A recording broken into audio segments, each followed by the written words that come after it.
Son hechos que analizamos de inmediato con Igor Collazos, experto en análisis del discurso, es arquitecto venezolano. Igor, ¿cómo estás? Bienvenido a Noticia de Telesur. Gracias por acompañarnos. Gracias por la invitación. Gracias a ti. Como experto en análisis del discurso, quiero preguntarte acerca de estas ideas básicamente planteadas durante esta jornada por el canciller Jorge Arriaza. Se vienen desarrollando por parte del gobierno, pero hoy es muy claro el discurso del canciller con respecto a lo que esto significa para enfrentar el golpe que se denuncia por parte del gobierno, el golpe continuado, la desestabilización nacional. Sí, bueno, las acciones que está tomando el gobierno bolivariano son muy importantes en este momento para enfrentar todos los ataques que se están dando. Este proceso de amenaza permanente a desmantelar nuestro Estado-Nación, que es una constante que tiene toda una larga historia, en la que nosotros estamos viendo una especie de pausa táctica de los Estados Unidos de la que no podemos confiarnos, y por eso las relaciones sur-sur, las relaciones con países aliados, las relaciones de, tal como lo dijo, que me pareció excelente, empresa que se vaya de Venezuela, empresa que será sustituida por otra de algún país que sea aliado nuestro, es lo mejor que se puede decir. Nosotros tenemos que defendernos en todos los espacios, y la creación de alianzas en el espacio internacional, alianzas que no solamente vayan en lo político, sino que también se reflejen en lo operativo, en lo comercial, en lo cultural, en todas las dimensiones, son acciones relevantes y necesarias en este momento. Igor, ¿por qué no se logra lo que Estados Unidos desea, y es aislar a Venezuela del mundo? Mira, primero por la ubicación de Venezuela. Venezuela está en una especie de ombligo territorial, espacial, lo decía Chávez una vez, estamos cerca de todo. Y justamente en el Mar Caribe, en un lugar tan excelentemente ubicado, incluso cerca hasta de la misma Europa, ¿no? Y de África. Entonces, luego toda la riqueza que nosotros poseemos, nuestras reservas minerales, nuestras reservas acuíferas, son muchos intereses los que tiene el mundo, y los intereses también de tipo geopolítico, que hacen que Venezuela no puede quedar sola, no va a quedar sola, porque por aquí pasan todas esas tensiones a escala global. Todas esas tensiones que al interior de Venezuela vemos como, particularmente desde el gobierno de los Estados Unidos, se aplican distintas estrategias. Hoy lo decía el canciller, no han funcionado, lo cual no quiere decir que no vayan a seguirse aplicando. ¿Por qué crees que es todo lo que se ha hecho no ha funcionado, aunque evidentemente hay una profunda dificultad económica? Sí, bueno, primero porque nosotros somos unos seres atípicos, por lo visto, los venezolanos. Nosotros hemos resistido mucho, y tal como te comentaba fuera de cámara, hay un arte japonés que se originó de una fractura de un porrón una vez hace muchos siglos, y decidieron arreglarlo, y el arreglo fue, a un artesano se le ocurrió crear una resina con polvo de oro y vació la resina en todas las fracturas, y ese arte hizo que esa vasija fuera incluso más hermosa después que se partió, porque en todas las fracturas se vació ese polvo de oro, y en el punto más frágil que tenía, que fue por donde se partió, ahora se convirtió en el punto más fuerte. Nosotros estamos viviendo una especie de reconstrucción permanente de nuestro país, desde una estética, desde una noción de somos más fuertes donde nos hemos fracturado. Cada vez que nos atacan, aparece un nuevo espacio de fortaleza. Nos atacaron en el ámbito petrolero, aguantamos y revisamos y reimpulsamos la industria petrolera en su momento. En este momento tenemos el ataque en la parte eléctrica, y el gobierno está saliendo adelante, y ahora vamos a tener una fortaleza. Cada vez que nos atacan nos hacemos más fuertes en esos espacios. Uno de los ataques que esperaba, bien lo decía hoy el canciller Arriaza, por parte de Estados Unidos, cuando la oposición anunciaba que el próximo, digamos, para esa fecha, el 23 de febrero, sería el día que entraría la supuesta ayuda humanitaria, y que se liberaría a Venezuela de esta represión tan horrible que se vive. Sí, de la dictadura. De la dictadura. Pasaba efectivamente por lo militar. ¿Cómo se fortalece justo para esa fecha lo cívico y lo militar? Mira, primero, la oposición ha sido extremadamente torpe. extremadamente cortoplacista y irresponsable en su trato con el estamento militar, que tiene mucha importancia en Venezuela como en todos los países del mundo. Ellos insultaban a los militares, les tiraban ropa interior, les tiraban las puputop, hacían una cantidad de cosas, y después entonces pretendían que esos mismos militares se aliaran con ellos en una situación de una crisis. A medida que cometen más errores, más fortalezas en lo interno ocurren, más fortalezas se desarrollan, y tal cual ellos le vendieron un discurso a su jefe en el norte, y ese discurso resultó ser un fraude, como todo lo que hacen. Una de las estrategias que también se planteaba, y lo hemos escuchado no de ahora, sino también de tiempo atrás, es la balcanización del país. Sí. O Táchira o Zulia como cabezas de playa, porque está al lado una nación que ha tomado la decisión de aliarse a Estados Unidos, sí, para apoyar cualquier aventura desestabilizadora en Venezuela. ¿Cómo ves ese escenario? ¿Crees que esa posible estrategia se mantenga sobre la mesa? Sí, pero el tema es el siguiente: los paramilitares en Colombia han estado siempre amparados por el propio Estado. Entonces no es lo mismo salir a asesinar campesinos, como hacían ellos sistemáticamente, como lo hacen, como hacen permanentemente, salir a asesinar campesinos, asesinar desplazados, amparados por el apoyo que le da el propio Estado colombiano, a venirse, a meterse a Venezuela, a enfrentarse a un ejército cohesionado y con fortaleza. No es lo mismo. Entonces, los ataques de parte en mi lectura, los ataques desde Colombia no son el verdadero ataque de fondo que se nos tiene planteado a nosotros. Fíjate el caso del complejo refinador de Paraguaná. ¿A quién se le ocurrió construir una de las mayores refinerías del mundo en una península que es perfectamente secesionable de Venezuela, con una intervención desde el norte? Fíjate lo que pasó con el barco que salió de Puerto Rico y que por la intervención de 2 fragatas venezolanas fue desviado hacia Aruba o Curazao. Nuestros frentes son muchos, no solamente es lo que aparentemente se nos presenta.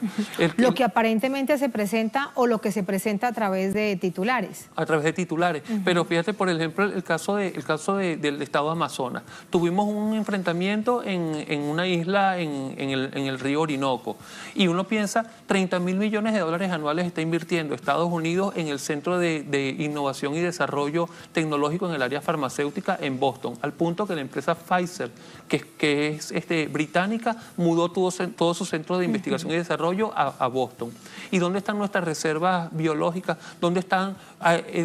Sabemos que hay gente, por ejemplo, que vienen de Japón y hace turismo, y recogen un poquito de tierra y la meten en una bolsita así, de esas bolsitas de plástico, y lo mandan para un poquito de tierra.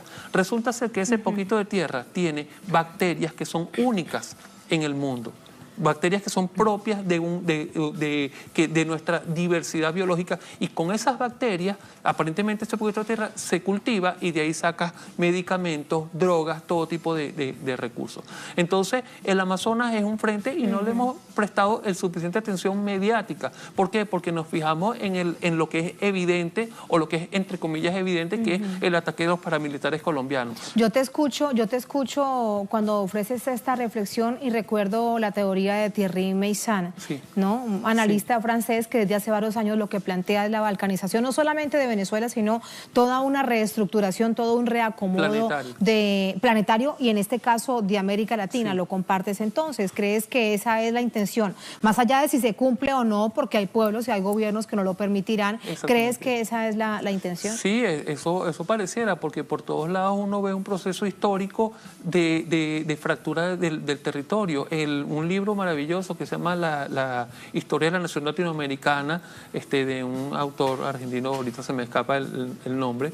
Él plantea que a principios del siglo XIX nosotros éramos 6 grandes territorios: México, la Centroamérica, el Virreinato de la Plata, el del Perú, la Nueva Granada y Venezuela.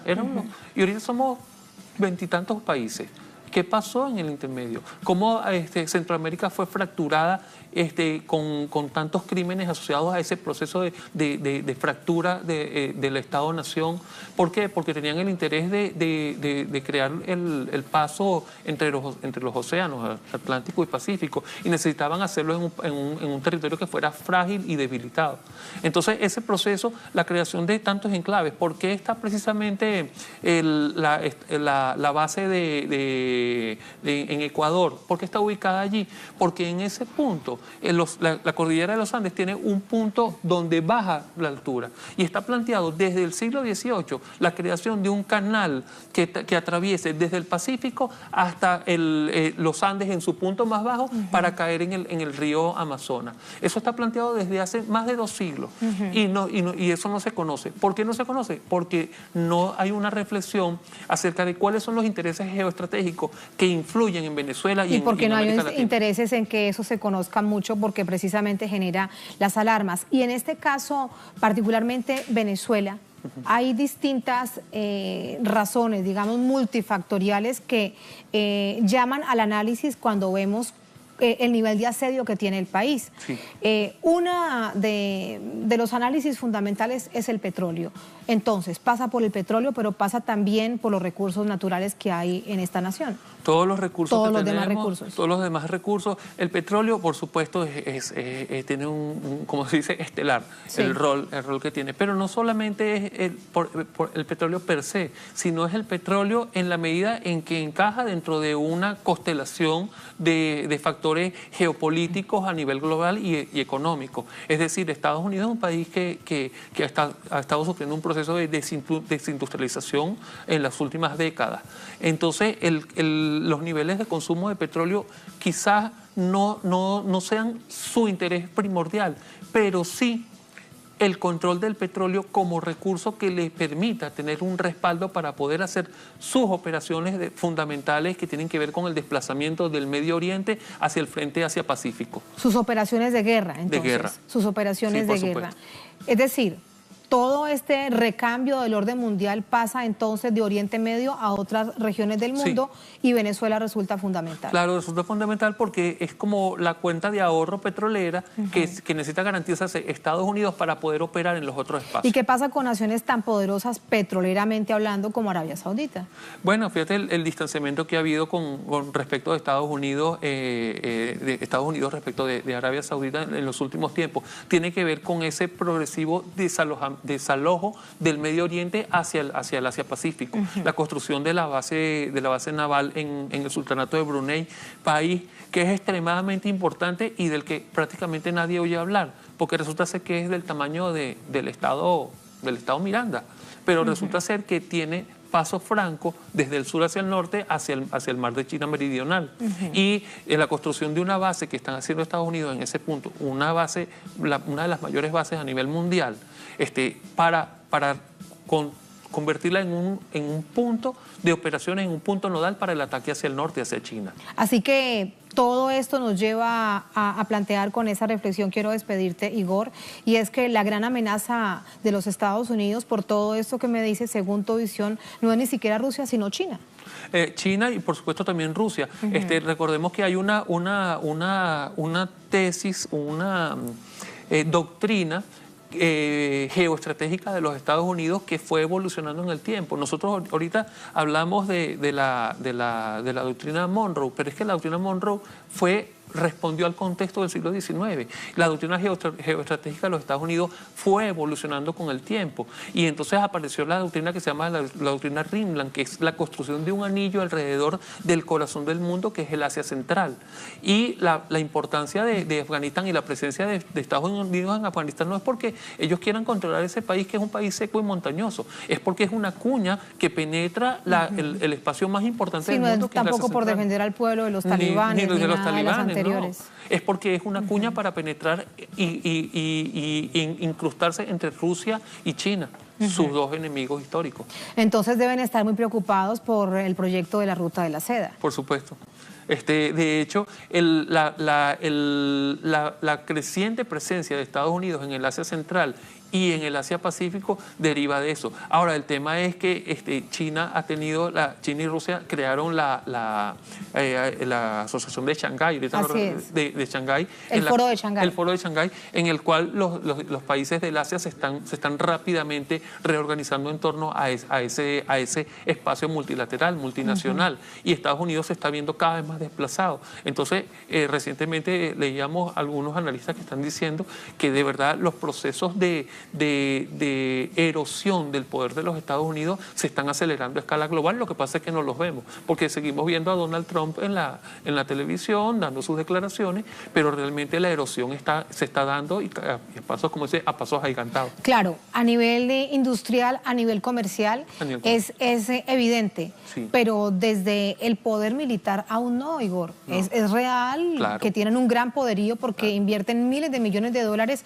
no solamente en armamento, sino en nuevas armas, en creación de armamento. Sí, pero también Rusia lo está haciendo y también Rusia está desarrollando unas tecnologías militares que superan a los Estados Unidos. De hecho, hubo una competencia hace unos años, una competición más bien, para mejor decir, a nivel amistosa, pues, entre las fuerzas aéreas de Rusia y Estados Unidos, y Rusia venció, los aviones rusos vencieron a los Estados Unidos, y hubo el Pentágono pasó un reporte diciendo, mira, estamos siendo muy inefectivos. ¿Por qué? Porque Estados Unidos se dejó llevar por la misma ola privatizadora, por la misma ola neoliberal. Las tecnologías que están desarrollándolas con empresas privadas que cobran unos montos muchísimo más grandes, y Rusia desarrolla los mismos niveles de calidad o incluso superiores a menor costo porque las empresas son del Estado. Entonces hay unos factores ahí que estás hablando también ahora de otro tema que resulta fundamental y por el que también pasa Venezuela, y es la crisis del capital. Sí. ¿No? Venezuela, que se erige en América Latina y el mundo, sí, como un país que busca una alternativa distinta de desarrollo. Sí, claro, pero el tema es que precisamente nos van a atacar más en la medida en que puedan encontrar todos los mecanismos posibles para intervenir e impedir el desarrollo de estas empresas del Estado, porque en términos históricos se trata del desmantelamiento del Estado-nación. Eso es un asunto muy, muy grave. El tema es ahora, desde gobiernos y pueblos, hasta dónde los dejarán hacer. Para este caso, con todo lo que se ha aplicado en Venezuela, pues hasta ahora, en términos así, desde esa perspectiva, no lo han logrado.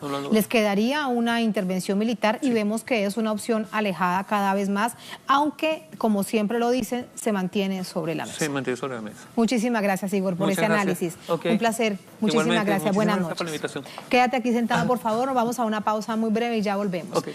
A la